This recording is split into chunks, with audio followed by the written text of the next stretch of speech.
Welcome to our presentation. The power of somatic gratitude. I like to think of it as the gift of somatic gratitude, but it's pretty powerful. And now that I see a few familiar faces and most of our registrants are here, let's get started. First of all, most of you know my name's Jan Mills, and today I'm especially thrilled to introduce you to my friend, my colleague, and co-host, Brett Hill. Some of you might know Brett already through the Inner MBA program or from listening to his language and mindfulness podcasts or the power of intuition sessions that he's been offering to just rave reviews. And I just am so grateful for Brett's gentle and strong spirit. He's been a lighthouse for me through this project. And at this point, I just welcome Brett to help us transition into the moment. Thank you. So I just wanted to name this piece about transitions because it's so important to me in my life, and one of the most important things I've discovered to empower my own well-being and to help anybody who talks to me about how to do the same in their own life is to respect transitions. And by that, I mean simply just acknowledging that we have somatic time that takes to move from one thing to another. And so here we are in one, becoming accustomed to listening to somebody in your ear and seeing something on the screen. Just taking a breath and realizing, oh yeah, it's a different sensory scenario. Letting yourself show up for this, however it registers in your sensitivities.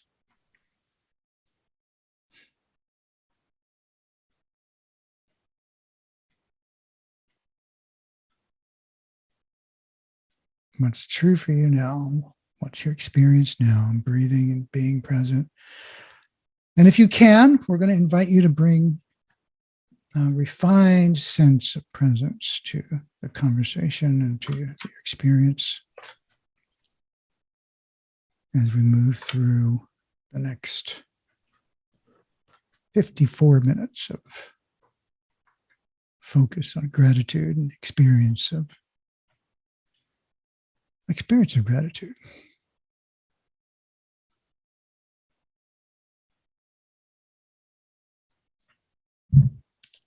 I'm going to turn off my phone to honor the transition. And I use that not only physically, but also as a metaphor for turning off interruptions in my life and in my mind so we can be here.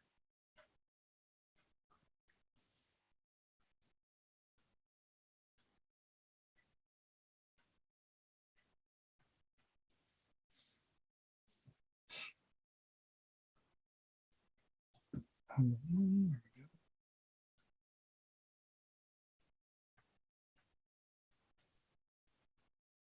like to say a couple of words about Jan right now, because she's reached out to me to help collaborate with her on this. This is her inspiration.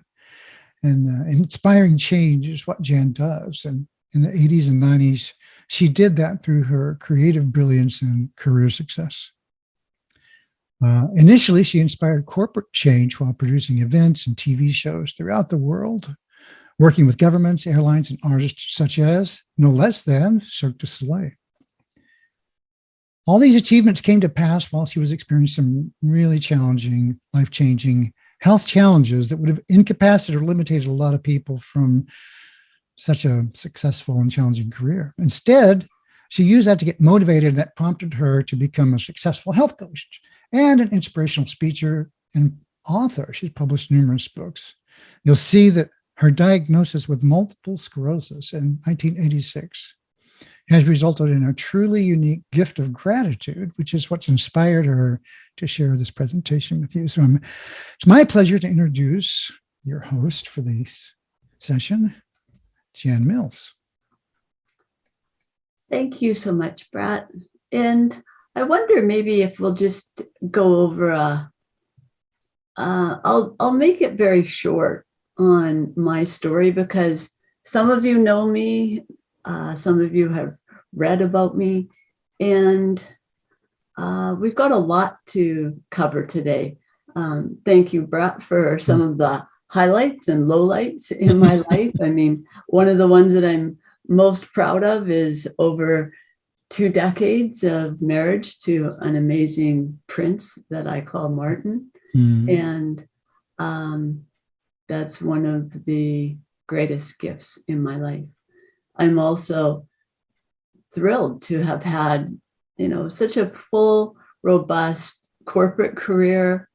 And on the world of making a difference, it was a real honor to be nominated for an Ethics in Action Award because of the way that I do business, and to also be considered a medical pioneer, which is a phrase that I prefer to guinea pig, when I was one of the first to do a very dangerous procedure that previous people had died, and I survived through. And that was one of the, there's been a lot. Some of the lowlights, 4 failed neurosurgeries, I suppose, would be a low light, and being hit by a drunk driver. And the trigeminal neuralgia pain, which the Mayo Clinic refers to as suicidal pain, because the pain is so severe that many people take themselves out because they're not able to deal with it. And I've tried a lot of different routes, and I've got a lot of gratitude for the fact that after going through times where I wasn't able to eat or speak for weeks, I'm now able to do that, and sometimes never stop. And I am really thrilled, when I say highlights and lowlights, the fact that I've been living with MS for over 35 years is not a low light. It's in fact one of the greater gifts in my life. Certainly there's been some super difficult times that Martin and I have gone through, and there have been so many gifts because of those difficulties, one of which was for me to start practicing mindfulness. And that's something that I'm grateful to the introduction to Dr. John Kabat-Zinn, and studying with him at the Omega Institute in 1994 was when I first began my journey with mindfulness. They say the teacher appears when the student's ready, and certainly he was one of the teachers, and yet there have been so many. And I consider Brett to be another one of my teachers. Many of you don't be doing that bashful thing, because he really has helped a lot of people, and I learn every day in relationship with him. He's been a great teacher, and I want to just share that the session that we've got planned for you today is going to be us sharing some. We're looking forward to you sharing some. If you prefer not, that's totally okay too. So feel free to take a pass. I think at this point, though, maybe Brett, did you want to say a little bit and then go over the agenda? Or I think you said a lot there, Jan. I really appreciate your journey and the gracefulness and the struggle. The way people sometimes learn to be gracious in their life is through great adversity in it, and people don't always survive those kinds of struggles. And so it's great to be connected and in the whole inner MBA community with people who are, using their lives as the means to create the heat for themselves to be able to transform into a creative force in the world. It's like, yes, big yes for me. So thank you for that. We do have a lot to cover, and we are behind the curve on the time ball already. So let's move on to the agenda, which we're just going to slip through really quickly. The next thing we're going to talk about is, Jane's going to talk about is why gratitude matters. And she's going to do a simple reading that's really nice. I'm going to do a short piece on something what I call somatic gratitude. And then there's this mindful eating meditation.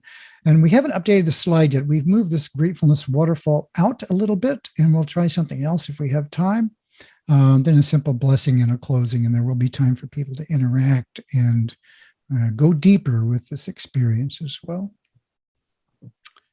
And so the next thing we want to talk about is a slide we call the science of why gratitude matters.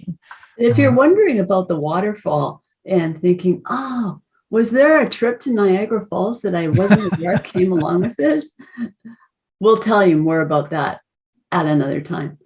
But the science of why gratitude matters is really something that has been shown and proven that there are benefits to our mental health, our physical health, our emotions, you name it. And you can see the improvements that happen as a result of a gratitude practice.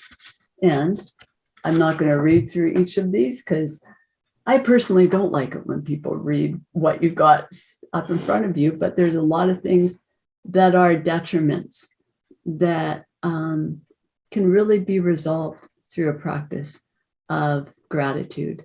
And we're hoping today that you're going to enjoy some of the things that we share. And so now that we've talked about the science of gratitude, I'd like to share with you a little bit about one of the books that I've been published in, which is a book called Heart of the Holidays. And this has a whole bunch of holidays, but it's got my favorite holiday, Thanksgiving, in it too. And the fact that it's Thanksgiving in the United States coming up is a big part of the reason why we chose this week. And one of the chapters in Heart of the Holidays is a chapter that I wrote that I'd like to share with you. And it's called Thanksgiving, 365 Days a Year. Have you ever noticed that we appreciate things more when we lose them? I know I did before being diagnosed with multiple sclerosis at the age of 23 in 1986. I went from a competitive athlete to being paralyzed from the neck down. Since that time, I've experienced numerous attacks of paralysis and blindness with varying degrees of recovery in between. Now I give thanks each night for the senses that I do have, rather than the abilities I have lost. It's amazing how beautiful a sunset is when you've lost your eyesight for a few weeks, or how enjoyable a walk on the beach can be when you've been paralyzed and in a wheelchair for a month. I remember one particular year that was quite significant. Since regaining my ability to walk, I truly appreciate playing a round of golf with my husband and traveling internationally. Years ago, when I was in a wheelchair and went to a medical healing retreat in Baja California, Mexico, my recovery was so terrific that I was able to enjoy a personal best golf round 1 month later during Thanksgiving weekend. I savored that turkey dinner in more ways than one.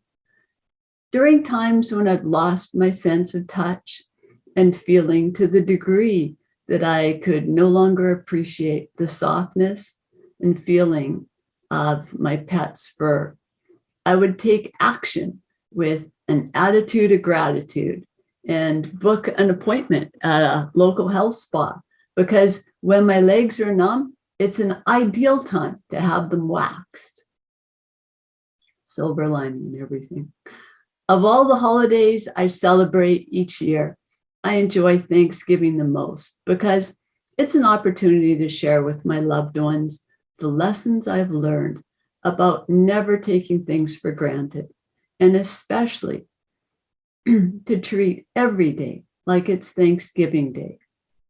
I encourage them to practice Jack Canfield's quote, "Each night when you go to sleep, try counting your blessings instead of discounting sheep."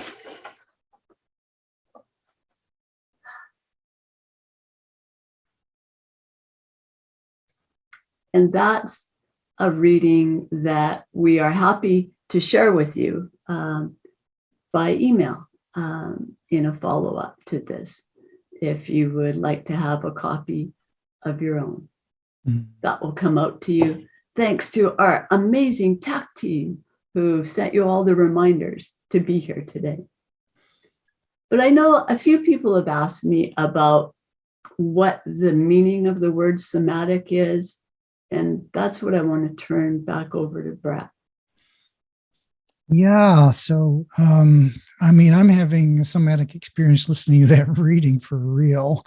And what that means to me is like a body sensation, a body felt sensation, a felt sense of of the experience. And so this is a really important part of my learning and my work was to actually discover that I was okay being in my actual body. I know a lot of meditation work is very transcendent in nature, and it can take you into these big meta spaces, and that's fabulous. And then I spent quite a while actually in the ether, you might say, trying to kind of like get on board with the cosmic consciousness, which is a fabulous place to be. And then I went through another school of training that brought me into my body. And it was when that happened, I really felt like I had completed some circle of learning where I could be really present and connected to the bigger story at the same time. And so this sense of somatic gratitude is really, really important and powerful. Who was it that said, I forgot who it was. I was reading some, it was Dr. Ron Siegel.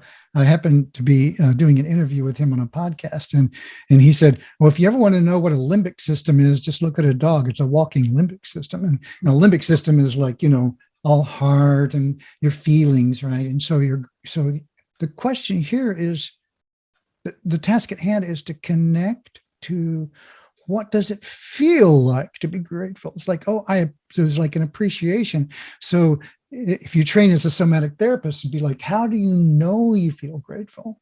It's like, oh yeah, well, I just feel that way. But what does it feel like in your body? Do you breathe differently? Do you notice your heart? Do you feel expanded? Do you want to relax? Do you want to contract? What is your relationship to your experience of gratitude? And that opens, when you connect to that, it opens a door. And that door is one of connection, not only to gratitude, but to something more foundational than the thing. And so I can connect to this picture of this beautiful animal, or the taste of something, or a mountain, or a sky, or a face, or a song, and feel gratefulness for that. And when I lean into that feeling and really relax, suddenly I'm not connected to just my gratefulness. I'm connected to something more universal that's more permanent and foundational to our being. And in that case, you can kind of carry around that connection to almost anything that you experience, and the world changes when you do that. So there's a real superpower here that can really amplify the quality of your moment-to-moment experience. And what is life but a series of moments, right? So I hope that helps answer your question, Jan. Like, what is it does, thanks. And I'm curious if there's if any of you have questions about this, if you'd like to raise your hand with the little reactions tab, if you'd like to speak to that. And if not, we can just carry on because we've got lots more to cover. And so it looks like we don't have any questions. It was so clearly explained that we're moving right on. We're moving right along to the part that many of you have been wondering, why did they ask us to bring a raisin? Because you're going on a waterfall journey. No, you can't do that without raisins. This is a mindfulness eating exercise.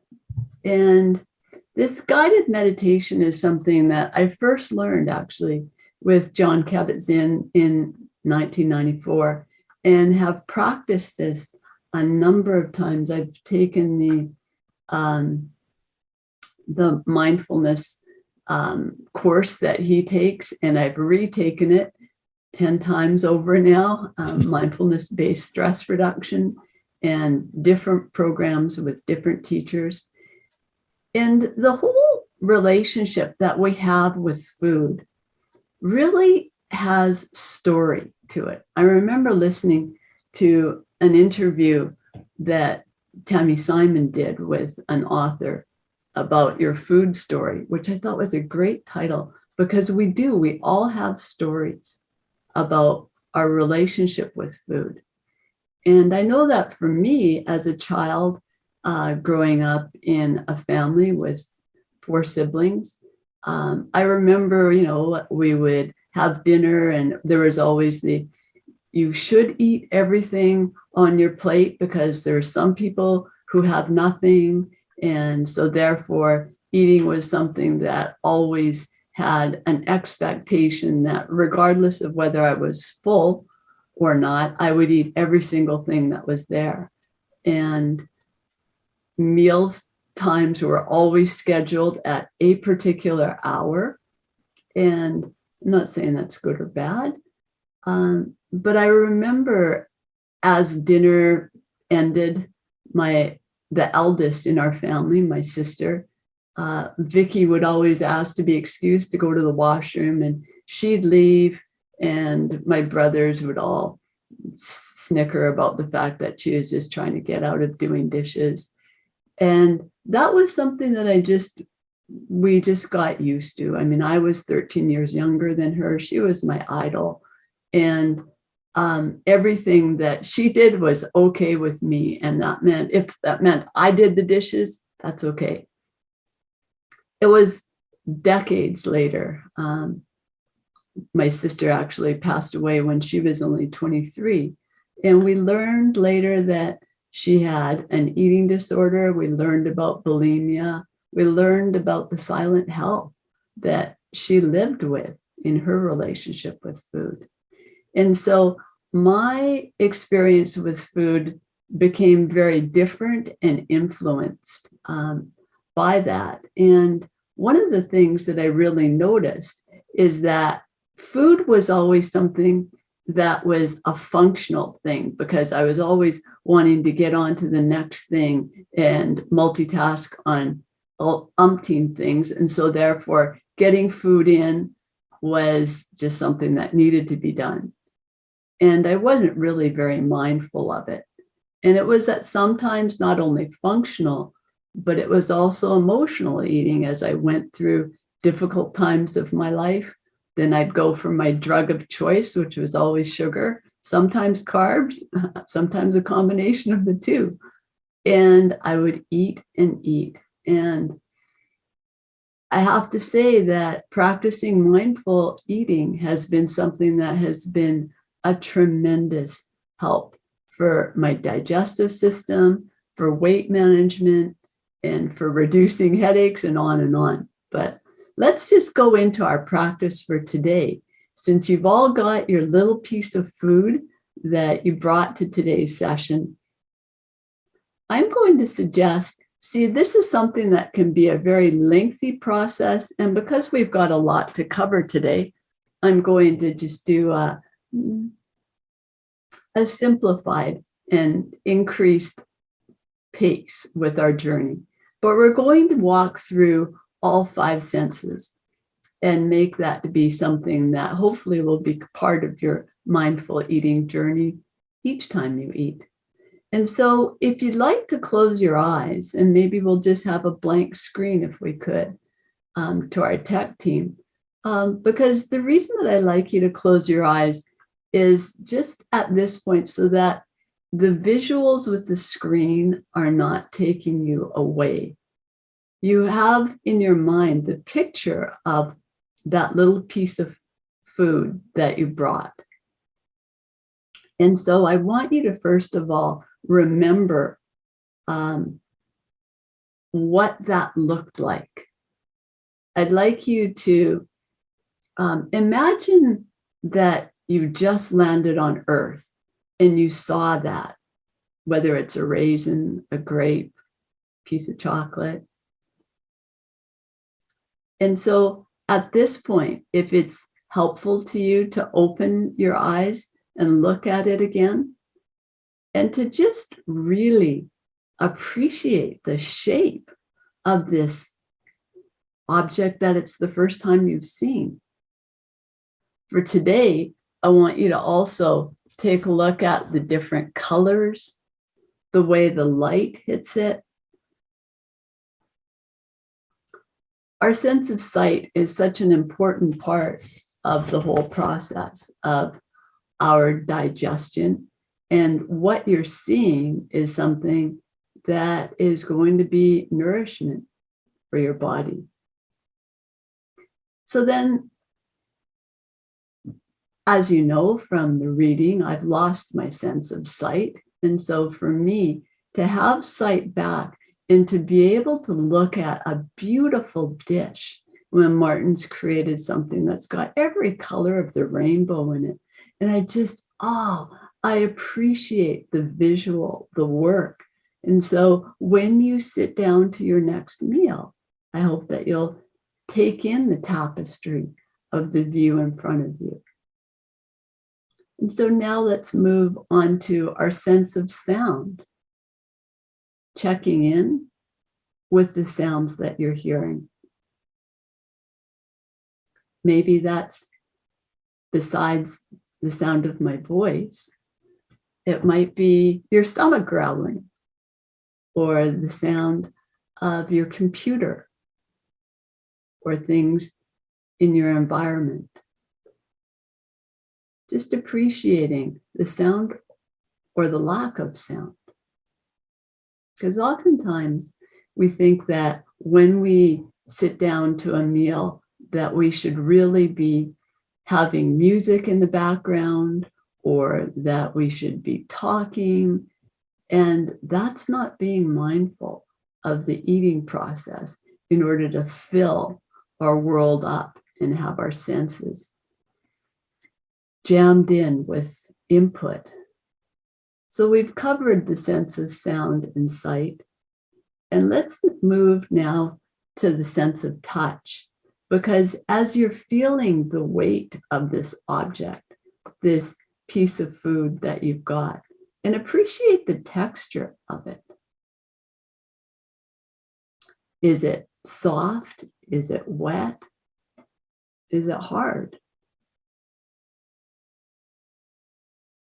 Just appreciating what's gone into it and what the weight might have been when it was in its original form and all the components that have gone into it.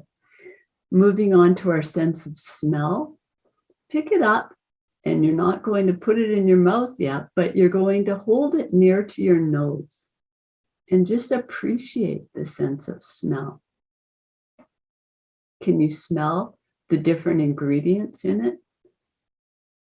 Is it a little bit salty or savory?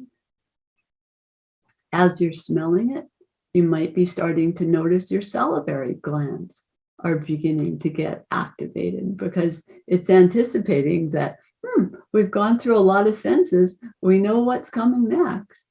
And so next, without biting, I'd like you to place it just onto the tip of your tongue and place that little piece of food on the tip of your tongue.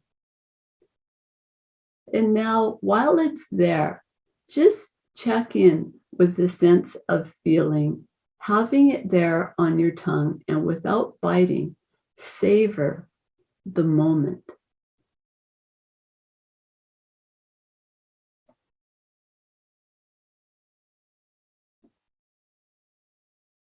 Shortly, when you're going to now go ahead and bite, I want you to start biting without swallowing. So that means that you're chewing it several times. It's important to bite it in order to break down the food so that your gut doesn't have to do the digestion. You know, there's a reason why we were given teeth in our mouth as opposed to in our guts, so that we could break down the foods there. And so chew and chew. Be aware, you know, are you chewing on one side of your mouth or the other towards the back? Tuning into the sense of taste, and again, seeing if you can name the ingredients and the flavors. And now you're going to swallow it. And as you swallow it, visualize the internal journey that it's going on. Now that it's gone from your tongue, you see it now moving from your mouth to your throat and your esophagus. Next, heading toward your stomach, your small and large intestines, and toward the colon, and traveling throughout your body to nourish you. And so just take a moment and give yourself 5 mindful breaths as you name each of those senses. Your sense of sound, your sense of sight, touch, smell,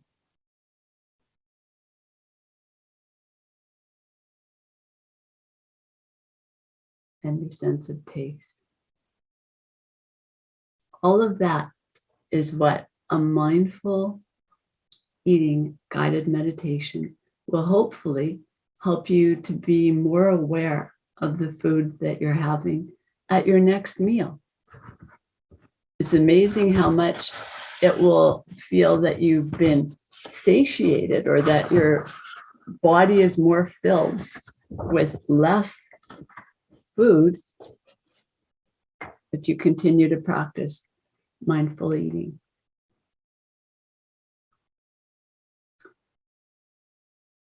I really appreciate that was one of the things that I learned from Dr. Kabat-Zinn, and I'm so grateful that you've allowed me to share that with you. And I'm wondering if anyone would like to share anything on their experience from it.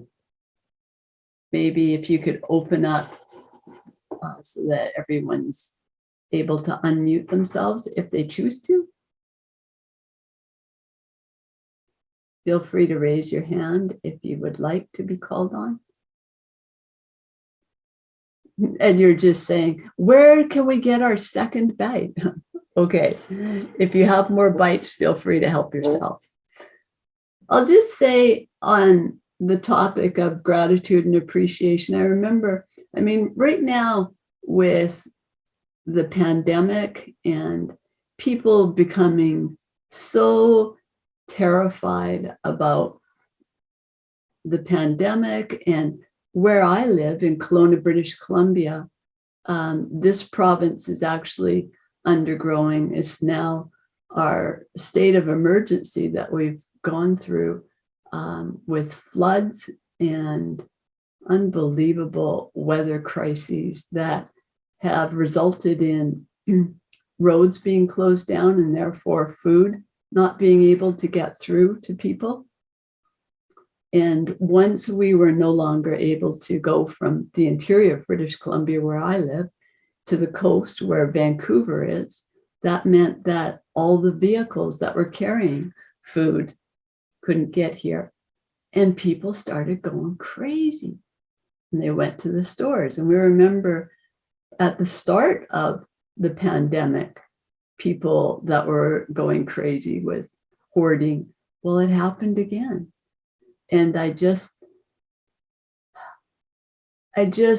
appreciate, I look at the fact that we have enough, we have more than enough.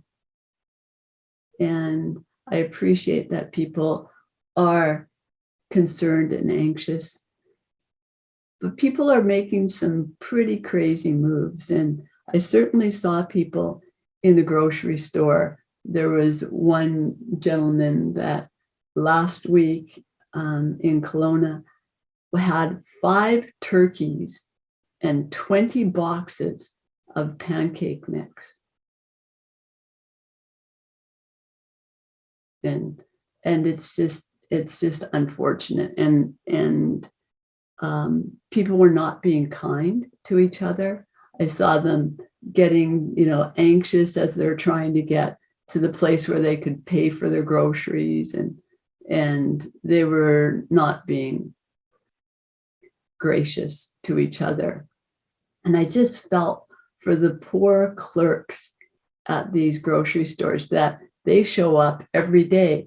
They show up regardless of the fact that there are some people who are masking properly, others who are not, and they are serving every day. And I remember getting to the front of the line and paying for our groceries. And this clerk that was there, her name was Lila. And I just looked at her and she had the kindest face. And I asked her, first of all, I asked, Lila, thank you so much for being here and for all that you're doing. I want you to know how much I appreciate it. And I'm wondering how your day has been going. And she looked at me with such astonishment because nobody had ever asked her. People just see her as a functional part of the system and don't even consider that she might be going through a tough time in her life, or maybe not. And just to treat people with appreciation and gratitude for what they do. Appreciation and gratitude go hand in hand. And a lot of people have different ways of practicing gratitude. And I know one of them for me that has been helpful has been a gratitude journal. I'm curious if any of you would like to share any of your thoughts on gratitude and appreciation.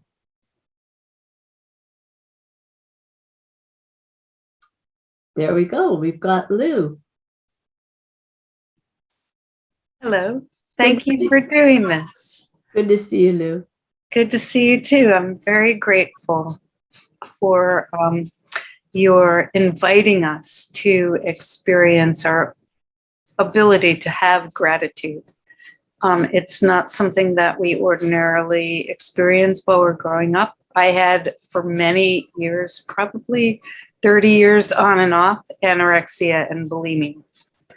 And food to me was a tool that was, I almost held against myself. I practiced to see, I was an aeritarian for a while, and I practiced to see how little I could get by on because I experienced so much greed in people around me and in the society where I lived. So it was almost like nourishment became an evil thing.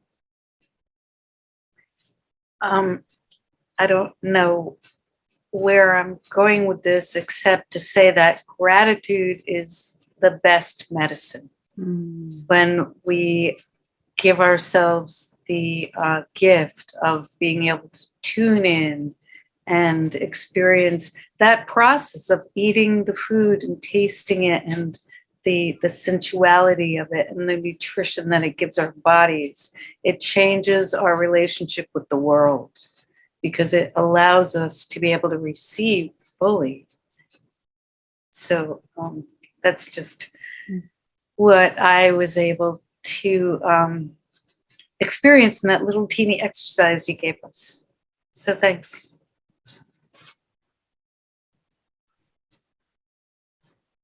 Thank you so much for sharing. I see my friend Pam. Thanks, Jan, and thanks for the invitation to this. I think I need reminders to get out of my head and into my body, even though I've studied mindfulness as well. So thank you for doing this, and it's wonderful to also meet Brett and hear of the amazing work that he's doing in the world. In terms of gratitude, I find that when I start to feel negative, or I start to have sort of negative thoughts coming up or resentful thoughts, if I focus on gratitude, similar to building on what Lou said, I feel like my heart expands and the whole chemistry in my body changes. I just feel so open and so positive. And so, yeah, it just really, really changes.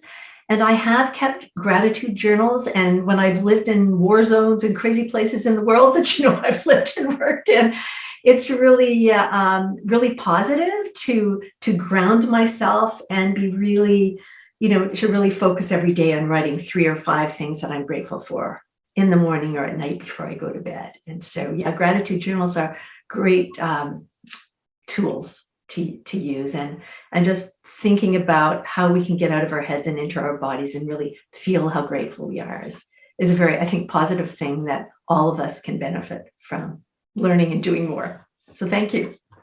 Beautiful. Thank you from our Canadian ambassador to Female Wave of Change. Thank you, Pam. I think our next hand was Grace Ann. Everybody. Just a couple of follow-ups on the gratitude journal. I started one back in 2018, and at night I put 3 to 5 bullet points. I didn't try to make a big narrative sentence. I just put the bullet points of the things that spoke to my heart and resonated with me. And flash forward a couple years later, I'm in a traumatic bicycle accident. And luckily it was my left arm and not my writing arm. And I was writing notes of gratitude about the accident. And I shared it with my surgeon because he couldn't believe the recovery I'd had from the surgery and my mobility in that elbow. And he said, I think you should write down everything you're doing and share it with me so I can share it with all the other orthopedic surgeons. And I said, okay. And then I said, well, I'm grateful for this experience. And he said, why would you be grateful to have had a bicycle accident and, shattered your elbow? And I said, well, I wrote about it in my journal. He said, your journal. So I started telling him that I met him, I met all these other people, and it caused me to just have to step back. I couldn't work. I couldn't do anything. And I had to be grateful just for the physical break, and the mental break of my mindset.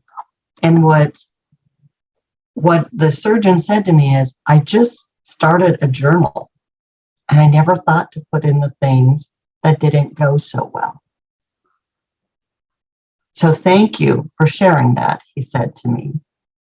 And so I think there's beauty in the thing about keeping the journal to 3 to 5 points and being brief.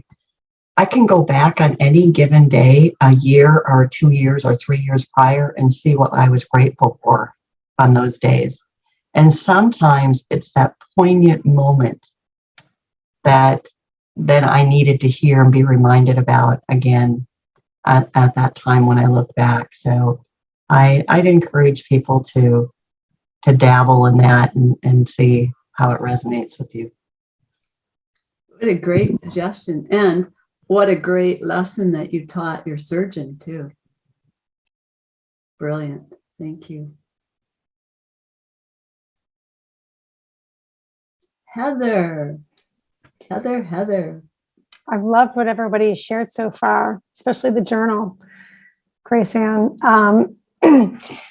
Yeah, so I think what I'm going to share about gratitude is not going to be as popular, and maybe might not resonate for most, but it is a different experience that I wanted to share. I recently did a Moonology sort of analysis on myself through Moonology, and it came back with I was born with gratitude. And I thought to myself, well, I know I've always had gratitude, but I wouldn't, like, it sounds a little, coming from the ego, like I was born with gratitude. But then I thought about it and I reflected on it and I thought, well, I definitely must have been born with gratitude because I had a really traumatic childhood. And I think that gratitude served me really well. It really helped me survive. My brother did not have that, and he turned very dark and very negative and became an addict as a result. But that gratitude, it got me through my childhood trauma. But what it created for my adult life was what Tammy was talking about, that toxic positivity bias. And, I avoided negative feelings. I avoided uncomfortable conversations. I would even tell people, I'm like, if you have a problem with me, don't tell me because I can't go there, right? But like life was just so great, right? And I was living on top of this like sort of house of cards. And when the cards collapsed and I had my true awakening, I woke up to authentic gratitude. And authentic gratitude was a gateway. I'd never felt anything in my body before. I didn't know what it meant to feel something in your body. I went to a healer for years and she gave me massages and she'd say, did you feel anything? And I would be like, was I supposed to feel something? And then my body woke me up and I felt everything all at once, flooding me, overwhelming me. And it was really hard to take all at once, but you know what?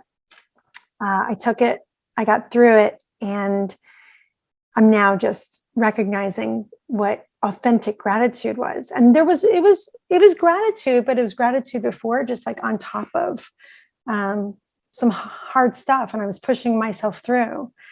So yeah, it's just a different journey with gratitude. Yeah, I really appreciate that. I hear you, I guess, in some way, like, yes, thank you. And I'm so happy that you broke through to that awareness. It really is important to the world. And I know it had a big impact on you. So thank you for that.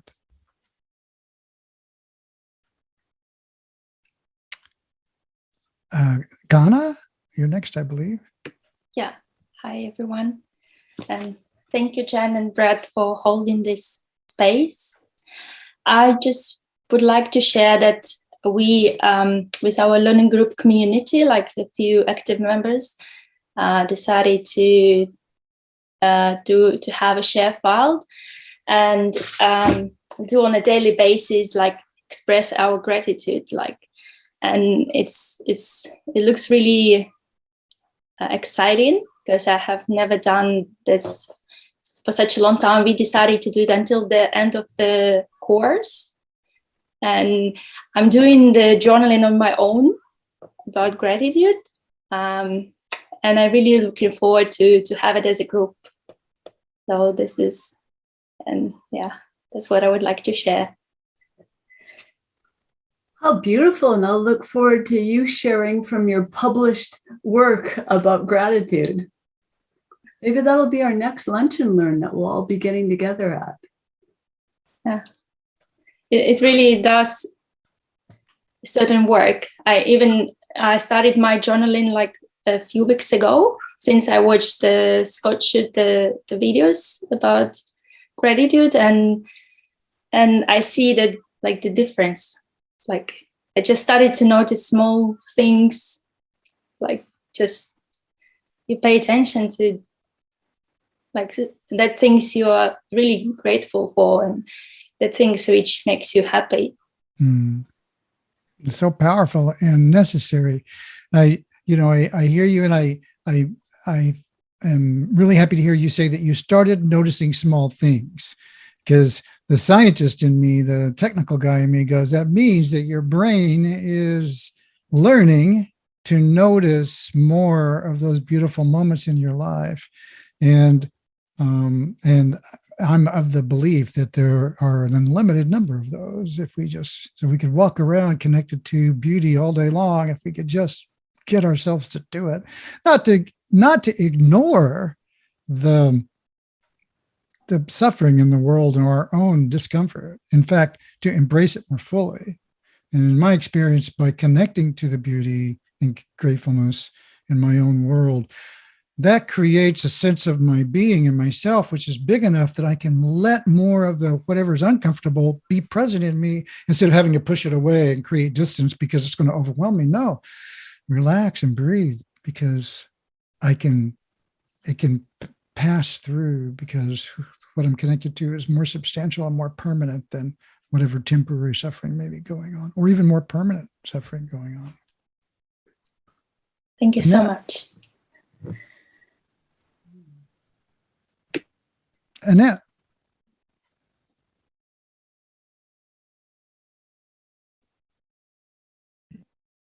Hello, everyone. Thanks for bringing us together.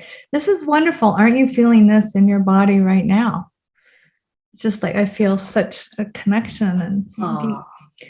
Thank you. So there are a couple things, and thanks for what you shared, Heather and Ghana and Grace. It all just really resonated so much. I wanted to share a couple things. One was about food. So, and the being involved with food instead of just rushing by. I've been a person who's been for years just in my intellect. Like I have a lot of passion. I'm in my head a lot. And it was only in the last maybe 10 years that this body part came in, to notice my body. I mean, I don't drink enough water. I just don't pay attention to my body much. And it's so helpful. So I live alone, and I started having candlelit dinners every night. I think, well, and my phone not there. I used to double task and, like text people while I was eating.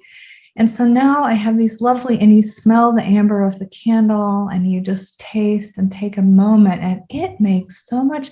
There's a reverence for the food, just what you said, and thinking of, so thank you for our whole meditation around that. The other thing I wanted to share is I love poetry, and there is much poetry about gratitude and reverence and these lovely qualities. And I'd recommend John Brehm, Brehm, is a wonderful poet who actually has little retreats you can do on Zoom about each one. He'll have like a day-long poetry session, and he chooses poems that have to do with gratitude. He had one on gratitude. So it's lovely to read other poets and people thinking about gratitude while you're doing it yourself. And I think the journal is a fantastic idea. So just wanted to throw that out. Mindfulness as well. He has a whole book, John Brehm, on the poetry of mindfulness and impermanence. And it all brings you into your body and your gratitude too. And the power of positive thinking is huge. I'll say one more thing. I'm a breast cancer survivor, and a friend gave me a book by Joe Dispenza when I got that, and the power of positive attitude. You Are the Placebo was the name of the book. And you can you can have a better health outcome if you think positively and believe that. So wanted to share. Thank you so much. Thank you. Thank you. I'm a big Joe Dispenza fan too. Mm-hmm. I'm glad to hear a number of you like the idea of gratitude journals too. And I agree that they're great things to reflect back on. Seeing that we're getting close to our time, I just wanted to share, just on the gratitude journal, another thing that's really important, and where the metal really, or the rubber really hits the road, is in the why. So putting down what you're grateful for and why. And so I encourage you to make it be more than just, I'm grateful for puppies, because I am grateful for puppies, but to also say why and what it is that they bring to you in your life. I think with that, Brett, can I ask you to give us a little closing? Sure. I want to invite you to just sort of reflect on how you're feeling right now, just to kind of lean into that experience. Like, what is true for you in your body? Maybe you feel something in your heart or your emotions, memories, maybe the sense of gratitude. For me, I feel all of that and sort of what you might call a group spell. Like there's kind of a little a feeling of like, oh, we've got this nice bubble that we're in. And even though it's virtual, it still feels that way to me. And if I go deeper into that, there's a sense of how we're all connected to this peacefulness and this gracefulness and gratefulness. Because here we all are, all of us interested in being better people and having full lives and in helping others. And I personally am grateful for the journey that we've heard many people's stories about their struggles and how life has just broke them at some point or another. And that has led them to a greater realization. And I'm hopeful that life doesn't have to hit you that hard, but if it does, then we say, yes, yes, that is so.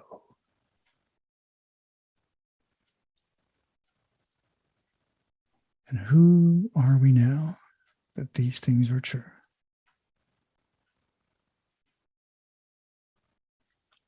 And I want to, on behalf of Jan and myself, I want to invite you to consider how to bring an expression of gratitude into your day and into your holidays. What intention might you set to express gratitude into the world?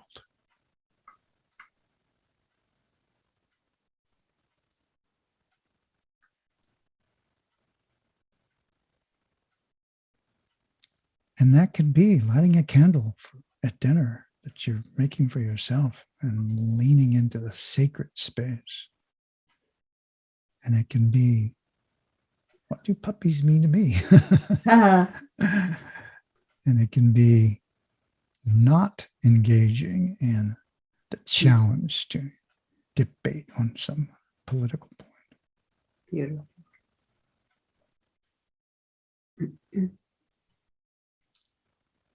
Well, thank you all for being here and dwelling in this space with us.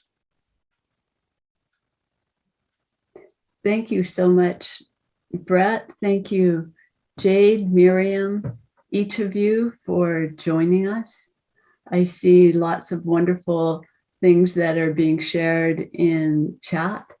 And I'd like to also ask if we can just, Jade, we'll just move to the contacts. If you are wanting to reach out and to contact myself or Brett to know anything more about the details that we didn't go into today, we'd like you to know our contact information here. and that we want to support you in it. We didn't go into all the detail that we'd love to have shared, but we also want to be mindful of your time. And many blessings. Treat every day as though it's Thanksgiving Day. Thank you for joining us. Thank you. I'm doing a presentation next Monday at 10 if you're interested in intuition as a personal resource. Thank you. Happy Thanksgiving, everyone. Happy Thanksgiving. Many blessings. Much peace. Thank you, everyone. Happy giving thanks. Thank you.